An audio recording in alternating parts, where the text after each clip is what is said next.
Hello, I'm Stephen Nichols. I'm Deidre Hall. I'm Susan Seaforth Hayes. I'm Matthew Ashford, and we're spilling the E.T. Oh, I didn't say E.T. But I didn't jump we in and did. accuse myself. All right, let's go. The ad libs will be really good. You'll see. And We're- we're spilling the E.T. Of course, we didn't clink. I also didn't say the right line. Like sands through the hourglass, so are the days of our lives. I have a question. What is it, darling? What is it, Steve? Daytime dramas are known for romance and love scenes. What is your routine when you get ready for a love scene? I'm sorry, guys. The lights You lost went the out. light. That's the first thing we asked when we do a love scene. We asked to have the lights out there back There on. it is. Well, Sorry. certainly a nice shower would be nice, and to inquire if the leading man that I'm working with is also indulged in cleanliness. Hygiene is very important. Yes, This is a yes, for starter. sure. And then you look for the intimacy coordinator, right, in case he doesn't know what to Oh, do. we never had those in the old Yeah. days. In the old days, when we were on our own. Yeah. Yeah. Yes.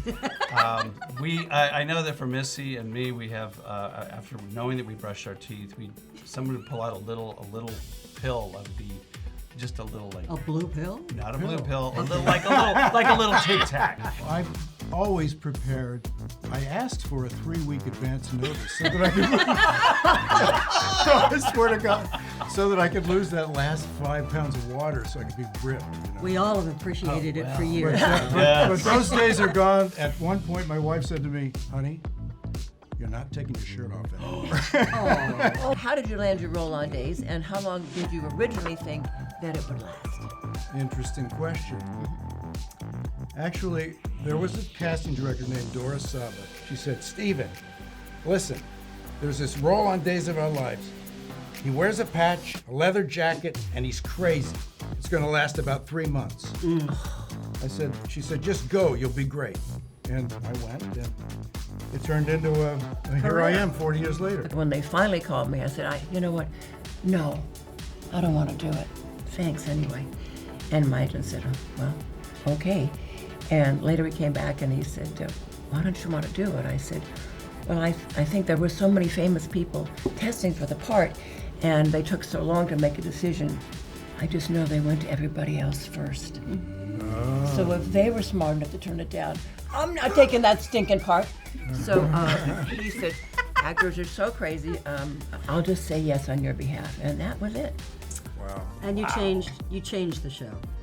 Yes. Yeah, you were the golden girl and have continued to dominate the show without pushing. You have so much dignity, so much gravitas, so much beauty that you turn heads wherever you go, and then you're reasonable, accessible, and the kindest person in the world.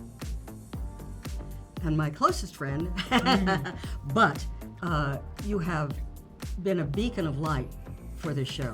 There's always competition amongst the younger people, but everyone knows the show belongs to you, and thanks to you, we have our 60th anniversary, darling. Oh, don't be silly, but you're so sweet. You're so Spill it. loved. You are so You're safe. spilling You the are so ET embraced right here. Oh, to the group. What was the first big thing you splurged on? What did you splurge when on? you first got on the show? Well, I'm asking you. What's the first big thing? Well, I was you in splurged- Westwood Boulevard, on Westwood Boulevard with my wife, and I saw this beautiful leather jacket, and I said, "Honey, I think I want that leather jacket." She said, "Go ahead." She's very thrifty, so I bought that jacket, and I wore it on the show for maybe a couple of years. It was beautiful, and I ended up giving it to my daughter, one of my daughters, and she still wears it to this day. What'd you buy?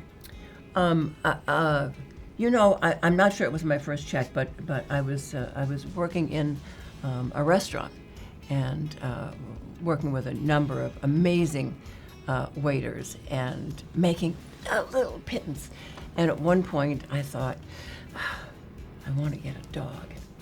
And I found a dog that I wanted, and because I'd always wanted a basset hound, and found one, and I wanted $75, and I went. And my waiters, I told them the story, and they went back and did this.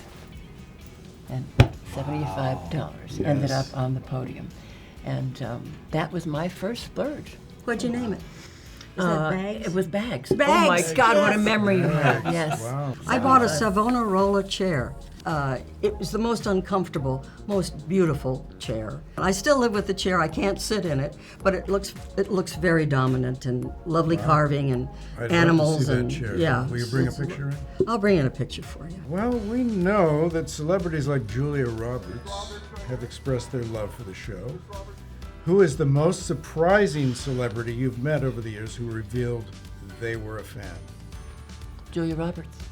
Okay. You got to meet her. You got to meet her? Well, she got to meet me. Just kidding. I'm sorry, you're But, right. yeah. No, but But of course. because she came up and said, "I'm so sorry, but I'm your biggest fan." And I said, "Who are you?" No, just kidding. But it was stunning. Well, I remember sitting on our hallway and running into Jennifer Aniston, and she was Yeah. kind of a fan of the show. Yeah. My dad. Well, her was. father dad was on the show. And she forever. reminded me that we'd both auditioned for a soap back in New York, and I'd gotten the soap and she hadn't. And I said, Jennifer, I think you're all right. And she said, I know, I'm all right. Thank you. Okay, I was sitting in a kookaroo eating my chicken and broccoli so that I could, Be slim. stay ripped Yeah. for the next love scene. And Lou Diamond Phillips comes Oh. up to me, and he told me that we're huge fans of the show and of you and your character. My wife and I are huge fans. And I just thought, and he was so gracious and kind, and it was a great experience. Also, Wayne Gretzky I met, who was also a fan of the show. Deidre and Susan, the Housewives of Bravo. Deidre and What? Susan, the Housewives of Bravo, have taglines for their characters when they start the show. If my closet had skeletons, at least they'd be well dressed. Roses are redheads, violets are blue. Don't come for me, or I'll come for you. Would either of you care to toss up a tagline that you would say, this is who my character is? I would say the goddess and her assistant, The guy. and you can cast it. No, I like to think of us as Thelma and Louise. I love that too. And we love working together and would like to have and if any of the writers are listening, we would like to have an adventurous storyline where older women, which we are, well, Grown-up women.